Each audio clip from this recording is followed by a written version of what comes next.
भक्तों, ओम नमः शिवाय। श्री शिवाय नमस्तुभ्यम। जय श्री महाकाल। जी हाँ भक्तों, क्या आपके भी घर में कोई ऐसा व्यक्ति है जिसका विवाह नहीं हो पा रहा? आप लोग बहुत ज़्यादा परेशान हो उसके विवाह को लिए कि आखिरकार हमारे घर का जो व्यक्ति है इसका विवाह क्यों नहीं हो पा रहा।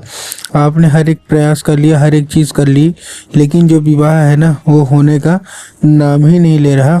और आपके समझ में भी नहीं आ रहा कि आखिर ऐसा क्या हो गया जिसके कारण उस व्यक्ति का जो विवाह है वो नहीं हो पा रहा।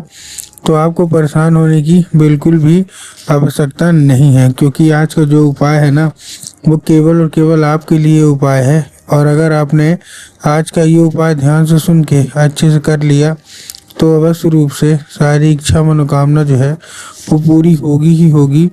और आपके घर का जो कोई भी व्यक्ति है जिसका विवाह नहीं हो पा रहा, अवश्य रूप से जो विवाह है ना वो होगा ही होगा। क्या करना है, कैसे करना है, पूरा का पूरा आपको बताने वाला हूँ, अच्छे से समझाने वाला हूँ। तो बस उपाय ध्यान से सुन के अच्छे से करिएगा ज़रूर। तो ठीक है, चलिए चलते उपाय की ओर। लेकिन उसके पहले चैनल पे अगर पहली बार आए हैं और आवाज़ मेरी पहली बार सुन रहे हैं तो वीडियो कर दें लाइक और चैनल को भी कर लें सब्सक्राइब, ताकि पूजनीय पंडित प्रदीप जी मिश्रा के रोज़ नए नए उपाय सबसे पहले मैं आपको प्राप्त करा सकूं। ठीक, तो देखिए, जो हमारा सबसे पहला उपाय है, इस उपाय में आपको करना क्या है। जो हमारा सबसे पहला उपाय है, इस उपाय में आपको 3 काली मिर्च लेना है और साथ में आपको लेना है 1 धतूरा। ठीक, तो 3 काली मिर्च ले लिया, 1 धतूरा ले लिया। अब इसको लेने के बाद आपको करना क्या है, जैसे आपने लिया, लेने के बाद आपको सबसे पहले उसी व्यक्ति, मतलब जिसका विवाह नहीं हो रहा ना, उसी को क्या कर देना है, भेज देना है सीधा सीधा शिव मंदिर। अब जैसे वो व्यक्ति शिव मंदिर पहुंचेगा, शिव मंदिर पहुंचने के बाद उसको बोलिएगा कि दक्षिण दिशा में खड़ा हो जाए और उत्तर की ओर अपना चेहरा कर ले। अब देखिए, दक्षिण और उत्तर में भी ना बहुत सारे लोग कंफ्यूज होते हैं कि दक्षिण क्या है, उत्तर क्या है, हमको थोड़ा साफ साफ बताओ। तब गुरुदेव ने साफ साफ बताया है कि आप जिस भी शिव मंदिर जा रहे हैं ना, उस शिव मंदिर का जिधर साइड जलाधारी होगा, आपको अपना चेहरा उधर साइड करके खड़े हो जाना है। ठीक, खड़े हो गए। खड़े होने के बाद आपको करना क्या है, एक नाम लेके, कौन सा, महादेव का बहुत ही सुंदर सा नाम है, श्रम्भेश्वर महादेव। तो आपको करना क्या है, केवल और केवल श्रम्भेश्वर महादेव का नाम लेके और उन्हीं का स्मरण करके आपको चुपचाप अर्पित कर देना है। बस पूज्य गुरुदेव कहते हैं कि अगर आपने ऐसा कर लिया तो अवश्य रूप से श्रम्भेश्वर महादेव की कृपा आपके ऊपर होगी ही होगी। और आपके जो भी बच्चा है जिसका भी विवाह नहीं हो पा रहा, अवश्य रूप से उसका जो विवाह है वो होगा ही होगा। ठीक, ये था कौन सा हमारा, ये था हमारा पहला उपाय। अब हम चलते हैं अपने दूसरे उपाय की ओर।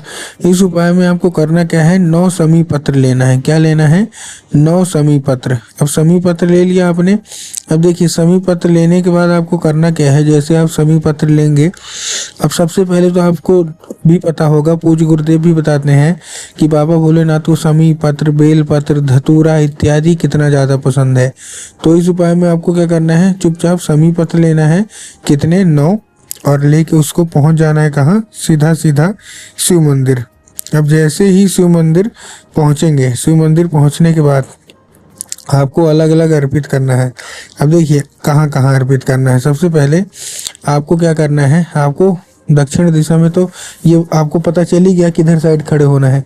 सबसे पहले उधर साइड ही खड़े होके आपको 5 समी पत्र कुंडकेश्वर महादेव का नाम लेके, कौन से महादेव का, कुंडकेश्वर महादेव का नाम लेके 5 समी पत्र बाबा भोलेनाथ के ऊपर अर्पित करने हैं। ठीक, कर दिए। करने के बाद आपको 5 समी पत्र कर दिए। उसके बाद 1 समी पत्र आपको कहाँ अर्पित करना है, 1 समी पत्र अर्पित करना है माता अशोक सुंदरी के ऊपर।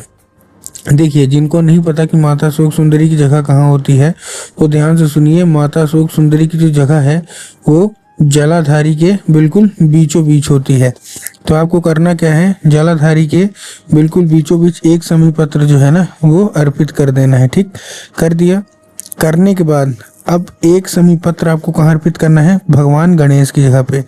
अब भगवान गणेश की जगह कहाँ होती है, भगवान गणेश की जगह जलाधारी के बाएं साइड होती है।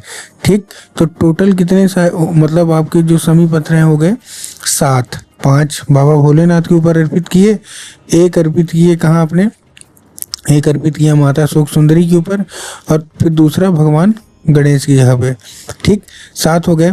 अब जो 8वां समी पत्र है वो आपको हस्तकमल, माता पार्वती का जो हस्तकमल है वहाँ आपको अर्पित करना है। ठीक, 8 हो गए। एक जो लास्ट समी पत्र है वो आपको कहाँ अर्पित करना है? नंदी के आगे वाले पैर में, जो कि उठा हुआ होता है। तो आपको नंदी के उठे हुए पैर में आपको नंदीश्वर महादेव का नाम लेके अर्पित करना है। और अपनी विवाह की जो कोई भी इच्छा मनोकामना है सारी की सारी वो मांगनी भी है। पूज्य गुरुदेव कहते हैं कि अगर आपने ऐसा किया तो अवश्य रूप से आपका जो भी रुका हुआ विवाह है वो होगा ही होगा। ठीक, ये था दूसरा उपाय। अब हम चलते हैं अपने तीसरे और आखिरी उपाय की ओर। इस उपाय में आपको देखिए करना क्या है। ये तीसरा और आखिरी उपाय, इस उपाय में आपको एक पान का पत्ता लेना है। पान के पत्ते के ऊपर आपको शहद का लेपन करना है। ठीक, शहद का लेपन कर दिए। शहद का लेपन करने के बाद आपको देखिए करना क्या है। जैसे ही आप शहद का लेपन करेंगे, अपने बच्चे के हाथ में देकर उसको भेजिए सीधा सीधा शिव मंदिर, और ये जाके आहा अर्पित करवाना है। आपके दिमाग में होकर जाएंगे बाबा भोलेनाथ के ऊपर अर्पित करवा देंगे, जो कि गलत है। आपको बाबा भोलेनाथ के ऊपर नहीं अर्पित करवाना। आपको कहाँ अर्पित करवाना है? आपको अर्पित करवाना है जलाधारी में, जहाँ स्वयं माता पार्वती का वास होता है। बस पूज्य गुरुदेव कहते हैं कि अगर आपने ऐसा कर लिया ना तो अवश्य रूप से इच्छा मनोकामना पूरी होगी ही होगी, और आपके बच्चे का विवाह जो है वो होगा ही होगा।